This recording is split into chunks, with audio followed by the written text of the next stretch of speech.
आज अपन केमिस्ट्री से संबंधित कुछ फॉर्मूले पढ़ते हैं। ये फॉर्मूले तीन पार्ट में डिवाइड है। सबसे पहले गैसीय, फिर अम्लीय और क्षारीय, जो कि आपको कंपटीशन एग्जाम में पास होने में बहुत ही फायदा करवाएंगे। सबसे पहले अपन जानते हैं गैसीय फॉर्मूलों को। गैसीय फॉर्मूले हैं, सबसे फर्स्ट आपने जो आपके जीवन में रोज यूज करते हो, जिसके बगैर आपका जीवन असंभव है। तो देखिए, जल को आप केमिकल के अकॉर्डिंग में क्या होता है, जिसमें ऑक्सीजन का दो अणु होते हैं और हाइड्रोजन का एक अणु होता है। उसको अपन ऑक्सीजन और हाइड्रोजन के अणु से मिलकर जल बनता है, जो कि हमारे जीवन के लिए बहुत ही जरूरी है। तो आपको जल का याद करना है H2O। फिर आपने सुन रखा है कि हल्का जल और भारी जल। भारी जल का मतलब होता है जिसके उपयोग से आपको समुद्री जल होता है, जो कि नमक मिला रहता है, वो आपका भारी जल होता है। भारी जल आप लोग अपने जीवन में यूज करते हैं, जो कि आपके खाना बनाने में टाइम लगाता है और आपके भारी जल के कारण आपका खाना जो है वो बनने में काफी समय लगता है। यदि महिलाएं घर का काम करती हैं और कपड़े धोती हैं, तो घर का जो कपड़ों का मेल है भारी जल के कारण आसानी से नहीं निकल पाता, उसको निकलने में टाइम लगता है। तो कपड़ों को धोने के लिए आप साबुन की जगह काय का यूज करोगे? अपमार्जक का। और अपमार्जक का यूज करते समय आपको भारी जल में भी कपड़े अच्छे साफ सुथरे धुलकर साफ हो जाएंगे। चलिए अगली गैस के बारे में समझते हैं, जो कि नाइट्रोजन कहलाती है। नाइट्रोजन आपके संसार में 78% है। ओके माय डियर फ्रेंड्स, चलिए next gas hydrogen. Hydrogen gas जो कि हाइड्रोजन और हीलियम से मिलकर बना हुआ आपका सूर्य। और हाइड्रोजन गैस सबसे हल्की गैस होती है, जो कि बच्चे बचपन में बलून में डालकर बलून को उड़ाया करते थे। ठीक, नेक्स्ट गैस है आपकी कार्बन डाइऑक्साइड गैस, जो कि आप अपने शरीर से बाहर छोड़ते हैं। वो आपकी क्या कहलाती है? Carbon dioxide gas.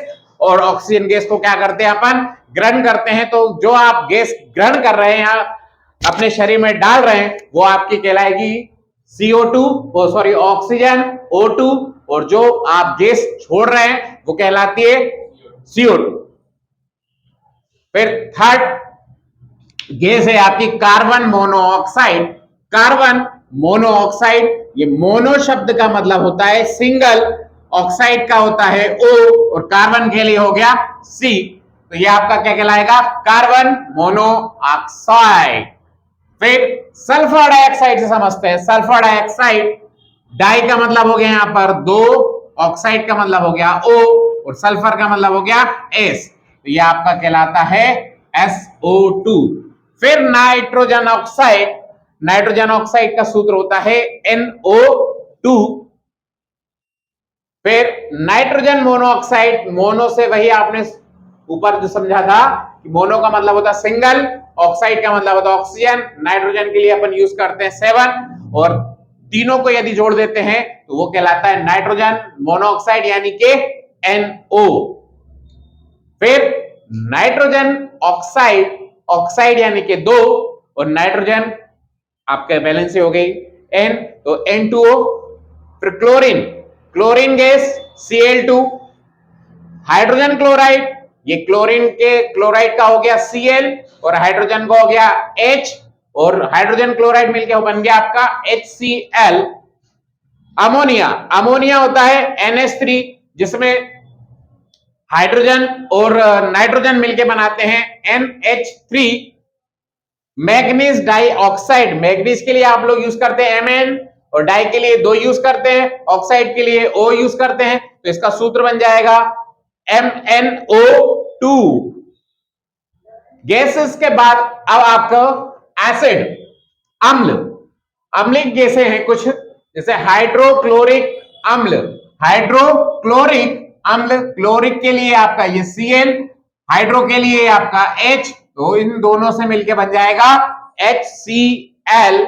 फिर सल्फ्यूरिक अम्ल, सल्फ्यूरिक अम्ल होता है कॉन्सेंट्रेटेड, जो कि H2SO4 कहलाता है, H2SO4। फिर सल्फ्यूरस अम्ल, सल्फ्यूरस अम्ल, सल्फ्यूरस अम्ल, फ्यूरस के लिए यहां पर ऑक्सीजन की मात्रा जो होती है वो 3 अणु की होती है, हाइड्रोजन की 2 होती है, तो इस तरह आपका क्या बन जाता है H2SO3। नाइट्रिक अम्ल, नाइट्रिक अम्ल कहलाता है आपका HNO3। इनको आपको कंपटीशन एग्जाम के लिए बिल्कुल अच्छे से याद कर लीजिएगा।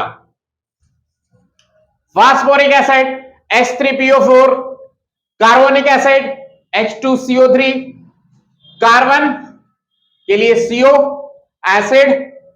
फिर नाइट्रस अम्ल, नाइट्रस अम्ल कहलाता है HNO3। फिर आपके क्षारीय, क्षारीय क्या है, सोडियम हाइड्रोक्साइड, सोडियम के लिए आपने यूज करा Na, हाइड्रा के लिए H, ऑक्साइड तो NaOH।